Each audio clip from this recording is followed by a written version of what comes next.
Imagine a baby sitting in a white room, observing the world with the innocence of someone who hasn't yet known fear. A rabbit, a mouse, a mask, a few toys, all seem harmless. But on that day in 1920, science decided to toy with something that should never be touched: a child's emotional purity. The baby was only 9 months old and known as Albert B. He was chosen because he was calm, curious, and seemingly fearless.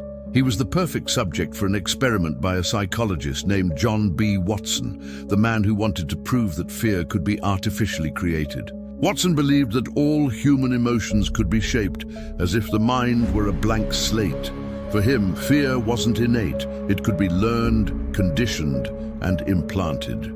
At first, Watson and his assistant Rosalie Rayner presented Albert with various objects: a white mouse, a rabbit, a monkey, and even a Santa Claus mask. The baby smiled, touched, and laughed. Nothing frightened him.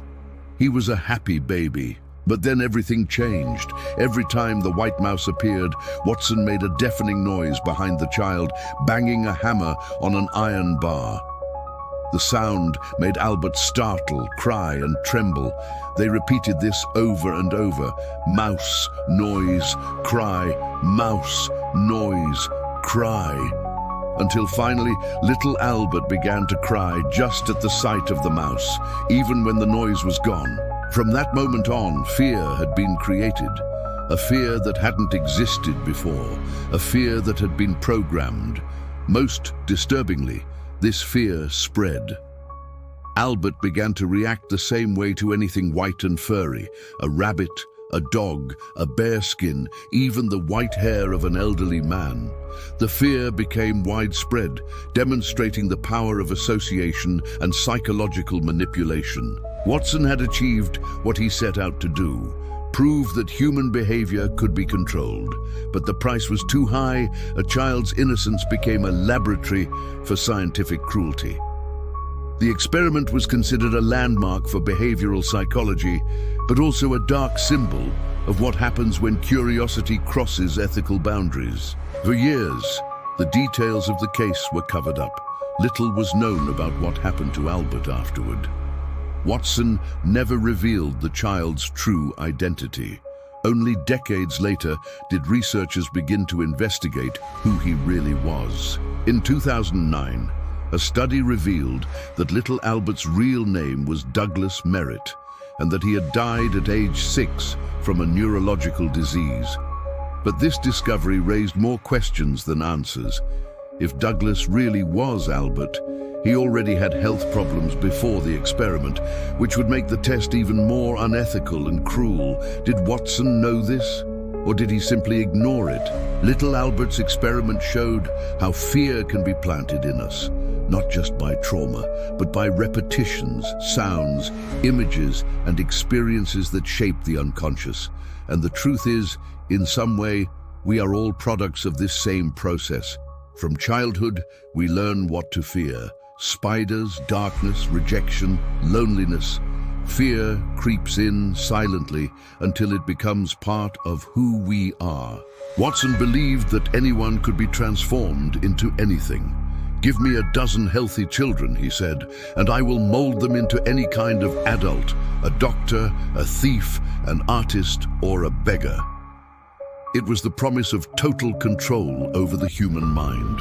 A frightening but seductive idea, especially for governments, industries, and institutions that realize the power of manipulating emotions.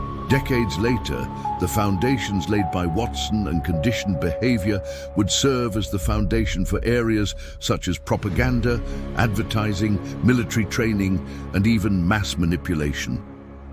When you associate a symbol with an emotion, be it fear, pleasure, or guilt, you create an automatic reflex. The brain learns to respond without question. This is how conditioning works. The same logic used in a laboratory with a baby has been used to shape entire societies. Simply replace the mouse with an image, the metallic sound with a news story, and fear is once again produced on a global scale. Little Albert may have been just a baby, but he represented the first step towards something much greater, the mastery of human emotions through science and culture. From this experiment, psychology began to understand that fear is a powerful tool, and whoever controls it controls the masses. Watson, however, never faced punishment. He left academia shortly thereafter and began working in advertising, using the same principle that traumatized Albert to manipulate consumers. The man who taught fear now sold it, packaged in campaigns that exploited insecurities and desires. Fear had become a commodity, and that is perhaps the darkest irony of all. The fear that began in a laboratory is now everywhere, on screens, on social media, in headlines, in our memories. Little Albert's experiment isn't just an old story about scientific ethics. It's a mirror of the present, a reminder of how emotions can be shaped, manipulated, and used against us. When we react without understanding why, when we fear what we have never experienced, when we believe in narratives based on dread, we are in some way reliving Albert's same conditioning. The human mind is malleable, impressionable, and fear is its most effective tool. Today, perhaps no one bangs iron bars behind us, but sound has changed form. It comes in notifications, headlines, videos, and speeches.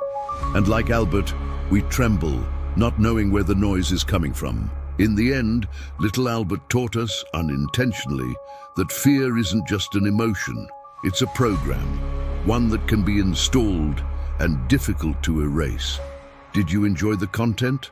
Like, comment, and subscribe to the channel so you don't miss any more mind-boggling insights where we reveal what many prefer to ignore.